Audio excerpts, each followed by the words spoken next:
Sa kaitaasan, siya'y papurihan, Diyos ng lahat o papuri. Sa kaitaasan, siya'y papurihan, ngayon at magpakailanman. Gumamit ang daigdigan, lahat ng naroon. Gumamit ang sangkatauhan, purihin ang Panginoon. Papuri sa kaitaasan, siya'y papurihan, Diyos ng lahat o papuri. Sa kaitaasan, siya'y papurihan, ngayon at magpakailanman. Simulan natin ang ating pagdiriwang sa ngalan ng Ama at ng Anak at ng Espiritu Santo. Amen. Ang pagpapala ng ating Panginoong Hesukristo, ang pag-ibig ng Diyos Ama, at ang pakikipagkaisa ng Espiritu Santo, naway sumainyong lahat. At sumayo rin. Mga kapatid, ngayong araw na ito, atin pong ginugunita si Santa Escolastica, isang dalagang santa. Upang tayo maging marapat gumanap sa banal na pagdiriwang, aminin muna natin at pagsisihan ang ating mga kasalanan. Inaamin ko sa makapangyarihang Diyos At sa inyo mga kapatid, nalubha akong nagkasala sa isip, sa salita at sa gawa, at sa aking pagkukulang. Kaya'y sinasamo ko sa mahal na Birheng Maria, sa lahat ng mga anghel at mga banal, at sa inyo mga kapatid, na ako'y ipanalangin sa Panginoong ating Diyos. Kaawan tayo na makapangyarihang Diyos, patawarin tayo sa ating mga kasalanan at patnubayan tayo sa buhay na walang hanggan. Amen. Panginoon, kaawaan mo kami. Panginoon, kaawaan mo kami. Kristo, kaawaan mo kami. Kristo, kaawaan mo kami. Panginoon, kaawaan mo kami. Panginoon, kaawaan mo kami. Manalangin tayo. Ama naming makapangyarihan, buong galak naming pinararangalan ang alaala ni Santa Escolastica. Ang pagtingin namin sa kanya bilang huwaran sa katapatan ay magbunga nawa ng aming pagkakaroon ng maaasahang pag-ibig sa aming pagdilingkod sa iyo at sa pamumuhay sa walang maliw mong kagalakan. Sa pamamagitan ni Jesucristo, kasama ng Espiritu Santo, magpa sa walang hanggan. Amen. Magsiupo na po ang lahat. Pagbasa mula sa unang aklat ng mga hari. Nang matanda na si Solomon, nahikayat siya ng kanyang mga asawang taga-ibang bansa na sumamba sa kanilang mga Diyos-Diyosan. Hindi siya nananatiling tapat sa Panginoon. Hindi niya sinundan ang halimbawa ni David na kanyang ama. Sumamba siya kay Astarte, ang Diyosa ng mga Sidonyo, at kay Nicom, ang kasuklam-suklam na Diyos-Diyosan ng mga Amonita. Ginawa nga ni Solomon ang ipinagbabawal ng Panginoon at hindi niya sinundan ang halimbawa ng kanyang amang si David, na naglingkod ng buong katapatan sa Panginoon. Sa burol na nasa silangan ng Jerusalem, ay nagtayo siya ng mga sambahan para kay Semos, ang karumal-dumal na Diyos-Diyosa ng Moab, at para kay Molok, ang kasuklam-suklam na Diyos-Diyosan ng mga Amonita. Ipinagpagawa niya ng kanya-kanyang mga dambana ang mga Diyos-Diyosan ng lahat niyang mga asawang dayuhan. At ang mga ito'y nagsuob doon ng kamanyang at naghain ng mga handog. Nagalit ang Panginoon kay Solomon dahil sa ginawa niyang ito. 2 beses na nagpakita sa kanya ang Panginoon at pinagbawalan siyang maglingkod sa mga Diyos-Diyosan. Ngunit hindi niya pinansin ang Panginoon. Kaya nga't sinabi nito sa kanya, "Dahil sa hindi mo paggalang sa aking tipan at hindi mo pagsunod sa aking mga tagubilin, aalisin ko sa iyo ang kaharian at ibibigay ko sa isang alipin mo. Ngunit alang-alang kay David na iyong ama, hindi ko gagawin ito sa panahon mo, kundi sa panahon ng iyong anak. Isang lipi lamang ang ititira ko sa kanya, alang-alang kay David na aking lingkod, alang-alang sa Jerusalem, ang lungsod na aking hinirang." Ang salita ng Diyos. Salamat sa Diyos. Panginoong masintahin, ang bayan mo'y gunitain. Panginoong masintahin, ang bayan mo'y gunitain. Dapat na magalak ang sino mang tao na makatarungan, nagawang matuwid ang siyang adhika sa buong niyang buhay. Tulungan mo ako kapag ang bayan mo'y iyong nagunita. Sa pagligtas mo, isama mo sana ang ligkod mong Aba. Panginoong masintahin, ang bayan mo'y gunitain. Sa halip na sundin ang utos ng Diyos, bagkos nakisama, at maling gawain ng mga pagano ang sinunod nila. Ang Diyos-Diyosan ang sinamba nila at pinaglingkuran. Sa ginawang ito, sila ang nagkamit ng kaparusahan. Panginoong masintahin, ang bayan mo'y gunitain. Pati anak nilang babae't lalaki inahaing lubos. Sa Diyos-Diyosan, mga batang ito ay dinalang handog. Itong Panginooy nagpuyos ang galit sa mga hinirang. Siya ay nagdamdam sa ginawa nilang pawang kataksilan. Panginoong masintahin, ang bayan mo'y gunitain. Magsitayo po ang lahat.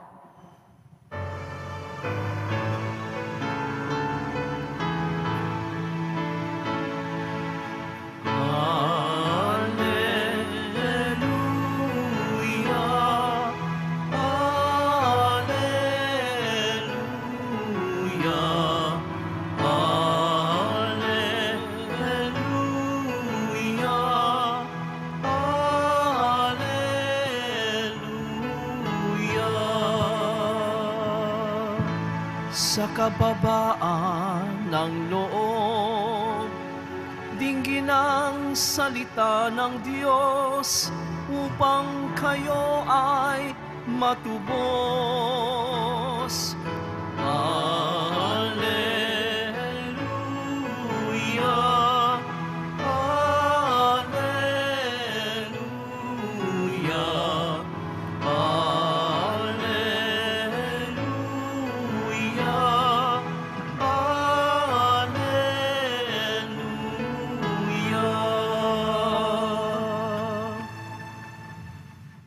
Sumainyo ang Panginoon. At sumaiyo rin. Ang mabuting balita ng Panginoon ayon kay San Marcos. Papuri sa iyo, Panginoon.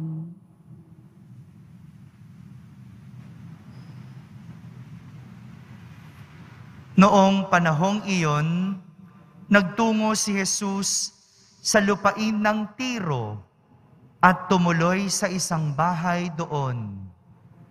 Ayaw sana niyang malaman ninuman na naroroon siya. Subalit, hindi gayon ang nangyari. Ang pagdating niya'y nabalitaan ng isang inang may maliit na anak na babaeng inaalihan ng masasamang espiritu.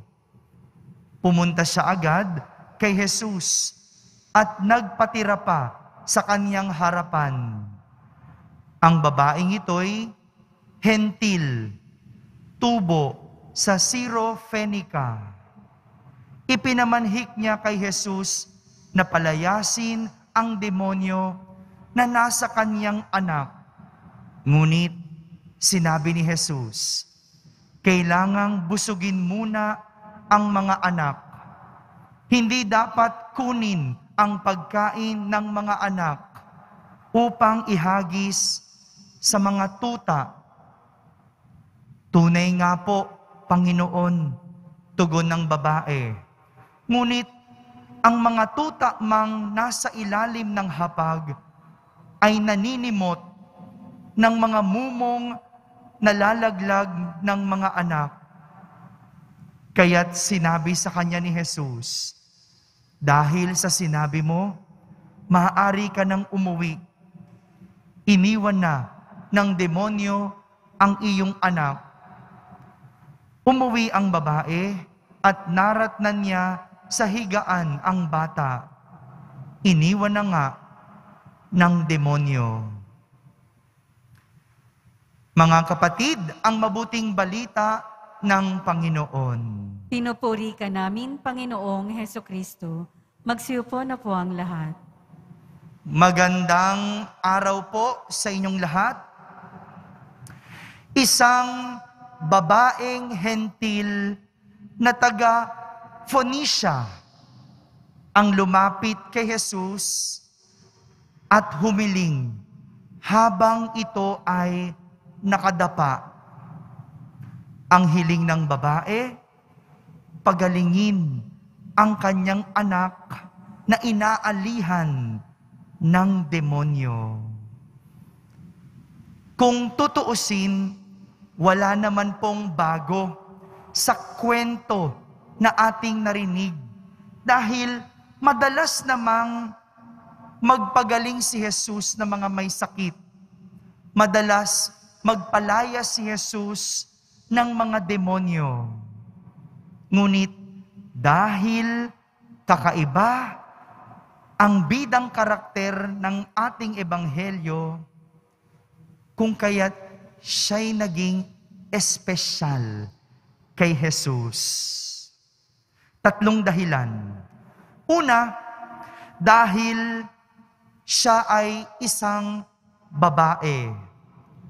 Noong panahon ni Jesus, ang mga lalaki lang ang binibilang sa lipunan. Kung kaya't ang mga babae noon ay hindi masyadong mahalaga. Lalaki lang ang pwedeng makapagtrabaho. Ang babae, hindi. Pangalawang dahilan, dahil siya ay isang hentil.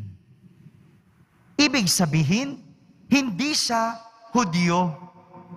At para sa mga Hudyo, ang mga hentil ay second-class citizen.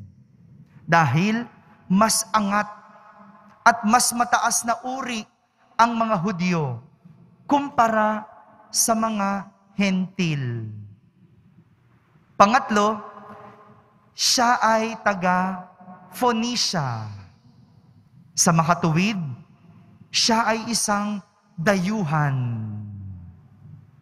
Kung pagbabasihan ang lahat ng 3 dahilang ito, malinaw na ang bidang karakter ay isang etsepuera, isang api, isang walang halaga sa tingin ng iba. Babae na. Tapos, isa pang hentil, hindi Hudyo. Pangatlo, dayuhan pa, hindi taga roon. Kaya, etsepuera, api ang babae.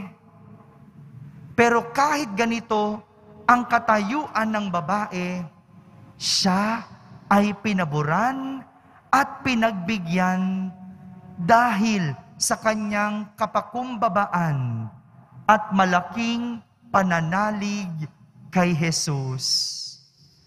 Tinanggap niya kahit mumu lang o tira-tira ang ibigay sa kanya.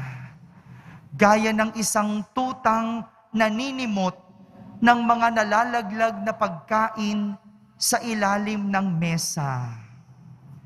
Ganito ang isang babaeng hentil na pinaburan ni Jesus. May kapakumbabaan at malaking pananalig kay Jesus.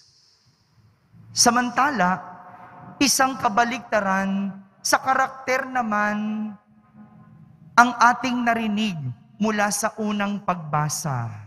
Kung sa ating ebanghelyo, etchepuera, api, yung babae. Sa unang pagbasa, si Haring Solomon naman ang bida. Haring Solomon, lalaki at hari. Yung katayuan pa lang niya, malayong malayo na sa isang etchepuerang babae. Ibig sabihin, first class. Hindi lang kabilang sa lipunan dahil siya'y lalaki, kundi higit sa lahat, isang mataas na uri ng tao ng lipunan. Kasi, hari, hindi etchepuera, first class. Kung tutuusin, nasa kanya ang pabor ng lahat. Pati na ang pabor ng Diyos. Dahil bilang hari, siya ang pinili. Pero, sinayang niya. Dahil sumamba siya sa Diyos-Diyosan. Sumamba sa Diyos-Diyosan. Sayang, ando na siya. Pinili pa niya ang iba. Hindi ba't minsan, nakikita natin ang ating mga sarili sa ganitong mga karakter? Yung mayroon ka namang yaman, o mayroon ka namang hanap buhay, pero nakukuha mo pang manloko, nakukuha mo pang mandaya, nakukuha mo pang mangurakot, o di mas mabuti pa yung isang kahig, isang tuka, pero tapat at malinis ang pamumuhay. O kaya, meron ka namang pinag-aralan, ang taas nga ng pinag-aralan mo, pero hindi mo naman ginamit. At mas nakakalungkot, ikaw ay nagpapagamit. Mabuti pa yung walang pinag-aralan, pero alam kung ano ang mabuti at matuwid. Meron namang iba, kabisado ang Biblia, at kapag nagsalita, laging ginagamit ang Diyos. Pero, sumusuporta sa masamang tao. E di, mabuti pa yung walang alam sa Biblia, pero alam naman ang mabuti at tama. Mga kapatid, simple lang naman ang aral na sinasabi sa atin ng ating mga pagbasa. Pahalagahan at gamitin ang biyaya sa kabutihan habang ito ay nasa atin. Dahil baka hindi na ito maulit, kaya't huwag sasayangin. Amen. Magsitayo po ang lahat. Minamahal kong mga kapatid, binuwag ni Jesucristo ang pader na naghihiwalay sa mga Hudyo at Hentil bilang isang sambayanan ng iisa, bago at walang hanggang tipan. Manalangin tayo sa Amang nagbubuklod sa atin at ating sambitin. Diyos ng lahat ng bansa, pakinggan mo kami. Diyos ng lahat ng bansa, pakinggan mo kami. Ang simbahan sa buong daigdig, naway maging daluyan ng awa, kapayapaan at pag-ibig ng Diyos. Manalangin tayo. Diyos ng lahat ng bansa, pakinggan mo kami. Bilang komunidad ng mananampalataya, naway hindi tayo magkahati-hati dahil lamang sa mga simple o walang kwentang dahilan ng away. Manalangin tayo. Diyos ng lahat ng bansa, pakinggan mo kami. Ang mga inang nagiging balisa at nag-aalala tungkol sa kalusugan ng kanilang mga anak, naway huwag makalimot na tumawag kay Jesus. Manalangin tayo. Diyos ng lahat ng bansa, pakinggan mo kami. Ang mga may sakit at mga naghihingalo, naway makatagpo ng kaginhawahan sa Diyos ng pag-ibig at awa. Manalangin tayo. Diyos ng lahat ng bansa, pakinggan mo kami. Sa katahimikan, ating ilapit sa Diyos ang ating mga pansariling kahilingan.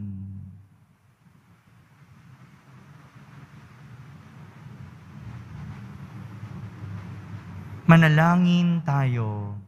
Diyos ng lahat ng bansa, pakinggan mo kami. Makapangyarihang Diyos, aming kanlungan at lakas, nais mo na kami ay maging iisang sambayanan, maging bukas nawa ang aming kalooban sa pangangailangan ng iba. Hinihiling namin ito sa pamamagitan ni Kristo na aming Panginoon. Amen. Magsiupo na po ang lahat.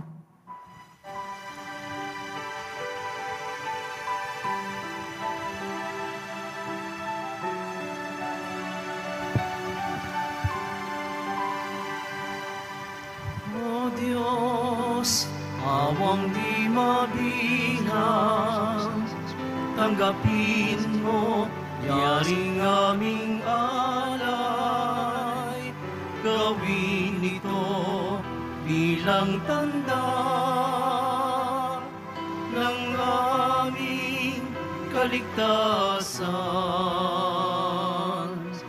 Narito, O Ama, alak at tinapay, bunga ng lupa at ng aming paggawa. Magsitayo po ang lahat. Manalangin kayo mga kapatid upang ang paghahain natin ay kalugdan ng Diyos amang makapangyarihan. Tanggapin nawa ng Panginoon itong paghahain sa iyong mga kamay, sa kapurihan niya at karangalan, sa ating kapakinabangan at sa buong sambayanan niyang banal. Ama naming lumikha, sa pagpapahayag namin sa iyong kadakilaan, ngayong ginugunitan namin ang dalagang si Santa Escolastica. Ang kalugod-lugod niyang kagitingan sa pamumuhay ay mapaging dapat nawang kalugdan mo ang aming mga alay sa pamamagitan ni Jesucristo kasama ng Espiritu Santo magpa sa walang hanggan. Amen. Sumainyo ang Panginoon. At sumaiyo rin. Itaas sa Diyos ang inyong puso at diwa. Itinaas na namin sa Panginoon. Pasalamatan natin ang Panginoong ating Diyos. Marapat na siya ay pasalamatan. Ama naming makapangyarihan, tunay ngang marapat na ikaw ay aming pasalamatan. Ngayoy ikinagagalak naming may mga banal na tao na nagtalaga ng sarili sa anak mong si Jesucristo upang ipamalas nila ang paghahari mo at maakit ang kapwa na manalig sa iyo. Ngayon sa aming ibinibigay ng iyong anak na minamahal, ang kabanalang iyong taglay at hangad mong kamtin ng tanan. Ito ang pinanggagalingang aming ngayong nililingon. Dito mo rin nais na kami makarating at humantong. Kaya kaysa ng mga anghel na nagsisiawit ng papuri sa iyo nang walang humpay sa kalangitan, kami nagbubunyi sa iyong kadakilaan. Santo, Santo, Santo, Panginoong Diyos ng mga hukbo, napupuno ang langit at lupa ng kadakilaan mo, o sana sa kaitaasan. Pinagpala ang naparirito sa ngalan ng Panginoon, o sana sa kaitaasan. Magsiluhod po ang lahat. Ama naming banal, ikaw ang bukal ng tanang kabanalan. Kaya't sa pamagitan ng iyong Espiritu, ay gawin mong banal ang mga kaloob na ito, upang para sa amin ay maging katawan at dugo ng aming Panginoong Hesukristo. Bago niya, pinagtiis ang kusang loob na maging handog, hinawakan niyang tinapay, pinasalamatan kanya, pinaghati-hati niya iyon, iniabot sa kanyang mga lagad at sinabi, "Tanggapin ninyong lahat ito at kanin. Ito ang aking katawan na inihahandog para sa inyo."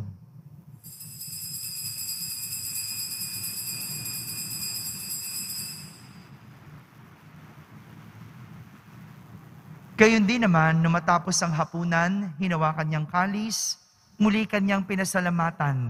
Iniabot niya ang kalis sa kanyang mga alagad at sinabi, "Tanggapin ninyong lahat ito at inumin. Ito ang kalis ng aking dugo, ng bago at walang hanggang tipan.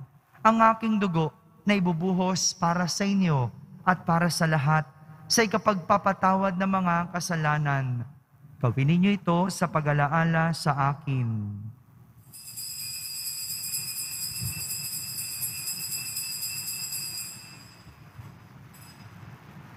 Magsitayo po ang lahat. Ipagbunyi natin ang misteryo ng pananampalataya. Si Kristo'y namatay, si Kristo'y nabuhay, si Kristo'y babalik sa wakas ng panahon. Ama, ginagawa namin ngayon ang pag-alaala sa pagkamatay at muling pagkabuhay ng iyong anak. Kaya't inaalay namin sa iyo ang tinapay na nagbibigay buhay at ang kalis na nagkakaloob ng kaligtasan. Kami nagpapasalamat dahil kami iyong minarapat na tumayo sa harap mo para maglingkod sa iyo.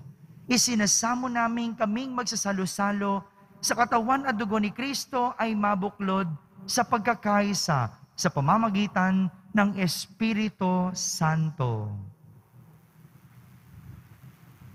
Ama, lingapin mo ang iyong simbahang laganap sa buong daigdig.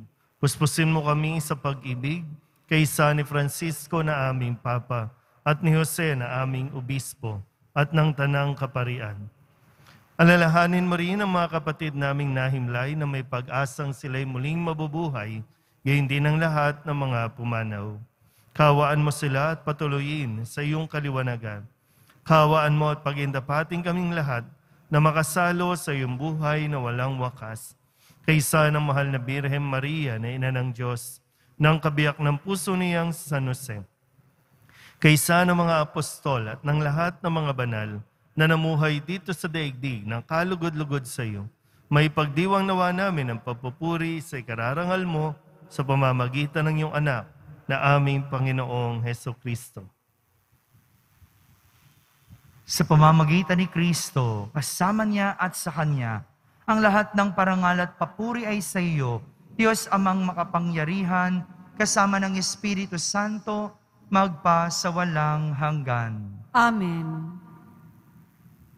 Sa tagubilin ng mga nakahagaling na utos at turo ni Jesus na Panginoon natin at Diyos, ipahayag natin ng lakas loob. Ama namin, sumasalangit ka. Sambahin ang ngalan mo, mapasa amin ang kaharian mo. Sundin ang loob mo dito sa lupa para nang sa langit. Bigyan mo po kami ngayon ng aming kakanin sa araw-araw at patawarin mo kami sa aming mga sala para ng pagpapatawad namin sa nagkakasala sa amin. At huwag mo kaming ipahintulot sa tukso at iadya mo kami sa lahat ng masama. Hinihiling namin kami iadya sa lahat ng masama, pagkalooban ng kapayapaan araw-araw, iligtas sa kasalanan at ilayo sa lahat ng kapahamakan. Samantalang aming pinananabikan ang dakilang araw ng pagpapahayag ng tagapagligtas naming si Hesukristo. Sapagkat iyo ang kaharian at ang kapangyarihan at ang kapurihan magpakailanman. Amen. Panginoong Hesukristo, sinabi mo sa iyong mga apostol, kapayapaan ang iniiwan ko sa inyo. Ang aking kapayapaan ang ibinibigay ko sa inyo. Tunghayan mo ang aming pananampalataya at huwag ang aming pagkakasala. Pagkalooban mo kami ng kapayapaan at pagkakaisa ayon sa iyong kalooban, kasama ng Espiritu Santo, magpa sa walang hanggan. Amen. Ang kapayapaan ng Panginoon ay laging sumainyo. At sumayin niyo rin. Magbigayin kayo ng kapayapaan sa isa't isa. Kapayapaan po para sa lahat.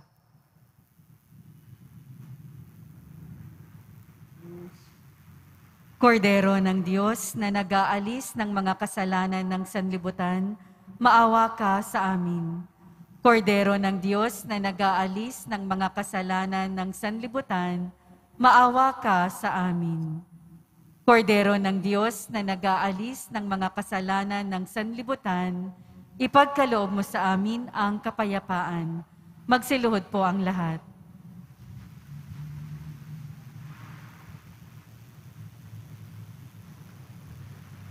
Ito ang kordero ng Diyos.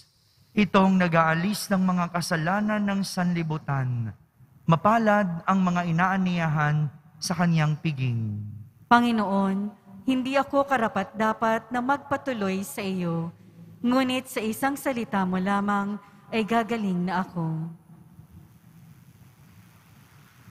Ang katawan ni Kristo. Amen.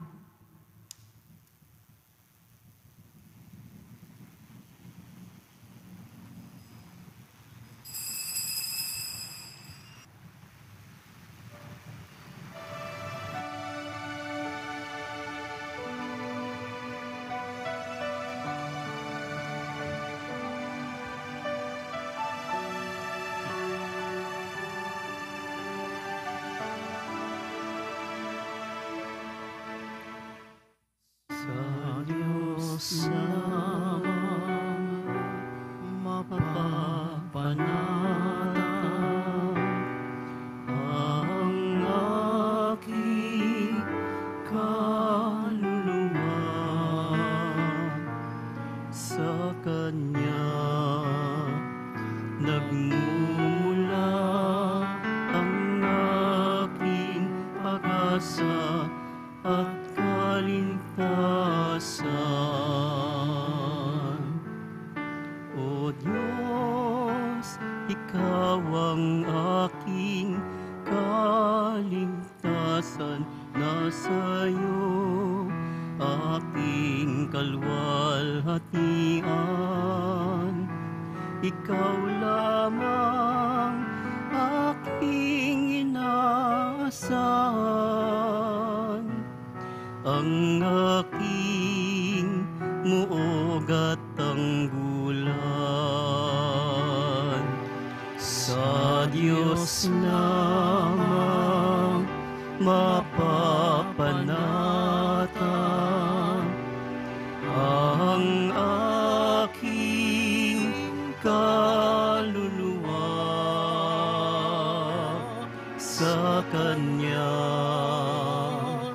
nagmumula ang aking pag-asa at kaligtasan.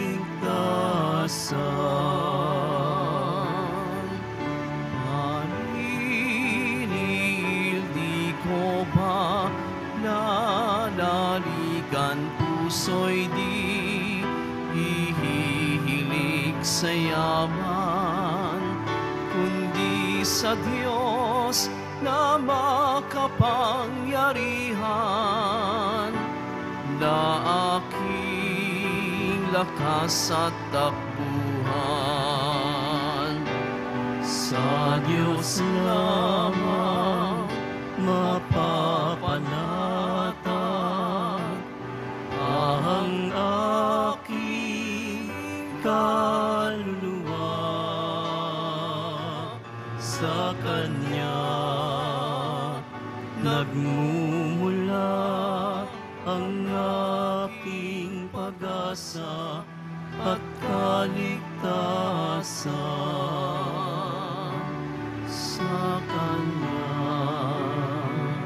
nagmumula ang aking pag-asa at kaligtasan. Magsitayo po ang lahat. Manalangin tayo.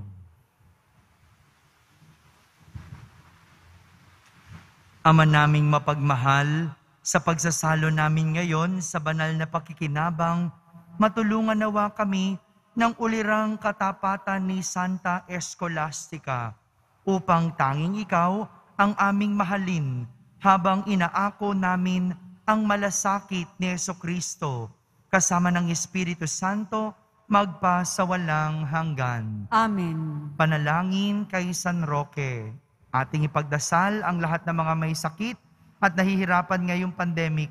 Pagdasal po natin buong mundo, ang ating bansa, at higit sa lahat ang ating pamahalaan. O pinagpalang San Roque, pintakasi ng mga may karamdaman, lingapin mo po ang aming mga kapatid na nasa banig ng karamdaman. Ang iyong pamamagitan ay sadyang makapangyarihan na nung ikay narito pa sa daigdig, marami ang gumaling dahil sa pag-antanda mo sa kanila ng kamahal-mahalang krus.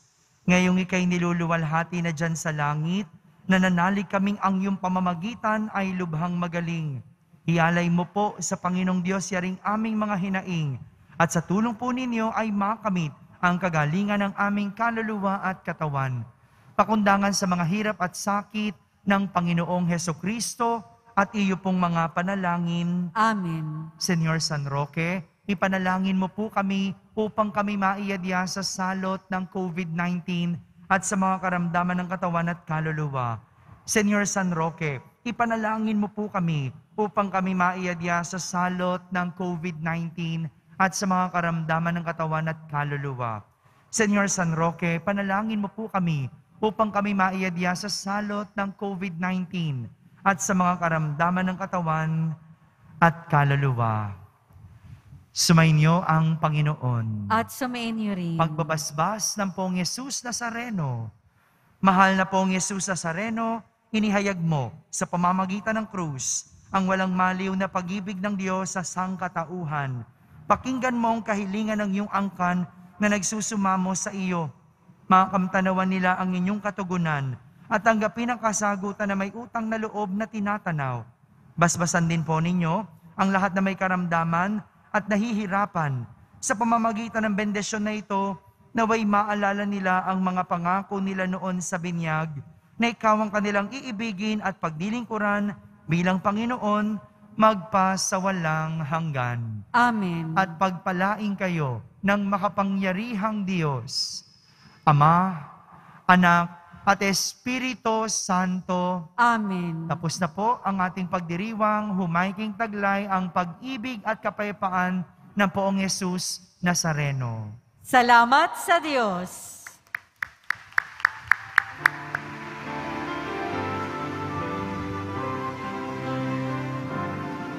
Cristo Padre Jesus Nazareno, sinasamba ka namin,